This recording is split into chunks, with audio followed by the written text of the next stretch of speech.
or wrist, right? So for me, when I saw doing that and trying to live, it just was more about safety, so I don't know. Well, for safety, I think at least like have some people in a group that can, that's a research and based on search on the website. For this kind of game, we have to have like 7 to 9 person. Yeah. Or sometimes that I usually maybe I just add on this like sometimes I've done it for this kind of group and then with another group, and we'll have the 2 groups combined together, to make a bigger one. Wow, and they were successful. 20 people together. Adults. Adults, not teenagers. Yeah. I've done it with adults. I think I've been wanting to speak since the beginning. Well, I think considering you had a bunch of bratty teenagers here, and they were brats, but there's a couple things I might have done differently.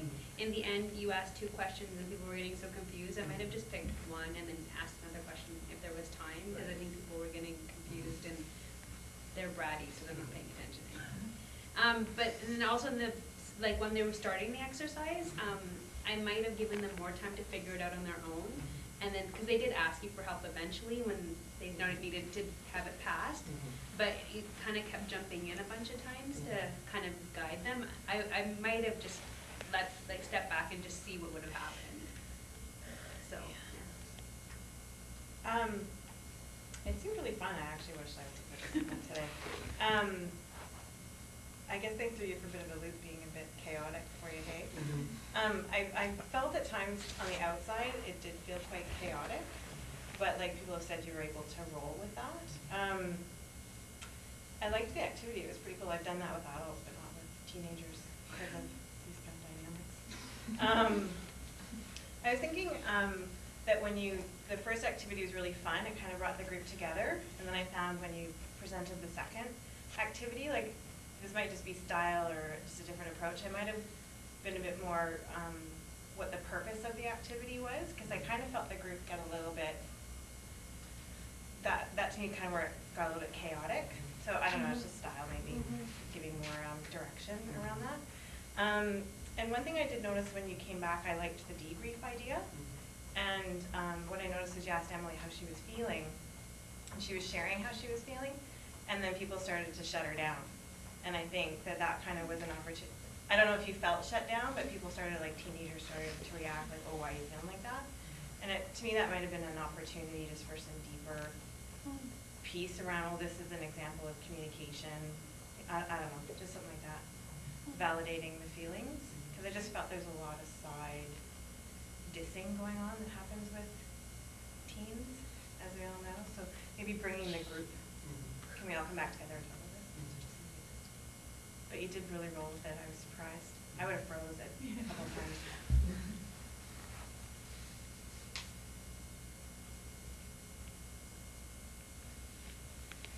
That's it? Can I just make a comment? Yeah, now that I think, I don't think I, felt like dissed or anything, but maybe I was just so into my role that I didn't even pay attention to it. But for me, like I didn't feel dissed, like I just, yeah, I don't actually know how I felt, but I'm sure I didn't feel dissed. But It comes from running groups myself with youth, and that what we might just be like, oh, that's just them.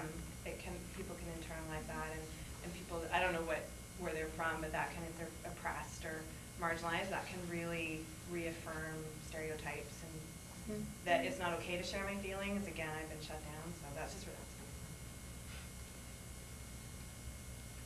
coming from. Okay. Can I add on to one thing? Yeah. In hearing some outside comments, I was able to reflect a little bit more, and I thought maybe it would have been better if you gave us a little bit more space, just echoing that comment, to figure it out before coming in, and that it might have promoted a bit more communication. One of the things that I want to kind of counter a little bit is that very often we think that there is a good outcome and a bad outcome, and this is not true. Yeah. There is an outcome. Something has happened and it's not a good, and sometimes as facilitators we kind of, oh, it should have gone that way, and very often goes, and it's not what we were expecting. And therefore, it's important, I think the catching up that you did was wonderful. And I think that's a great opportunity to learn that sometimes, whoops, it doesn't work the way we think it's going to work.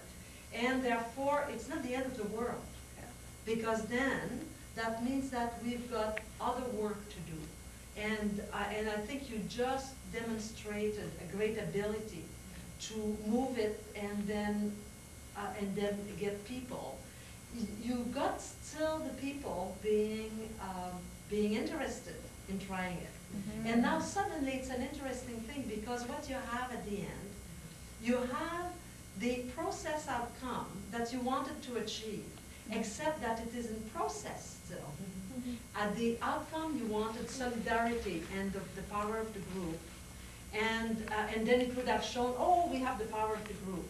But what you got is that you got to build the power of the group in order to achieve it. And I think that was very good in that way.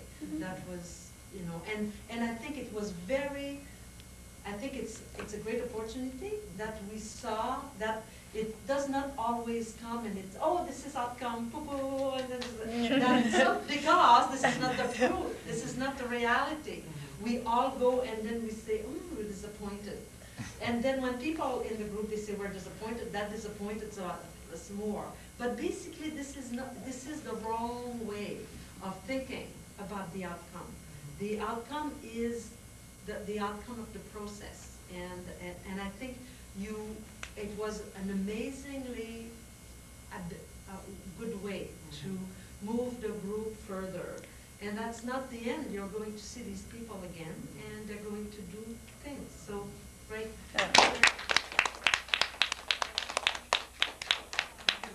You've got a group of shy people talking.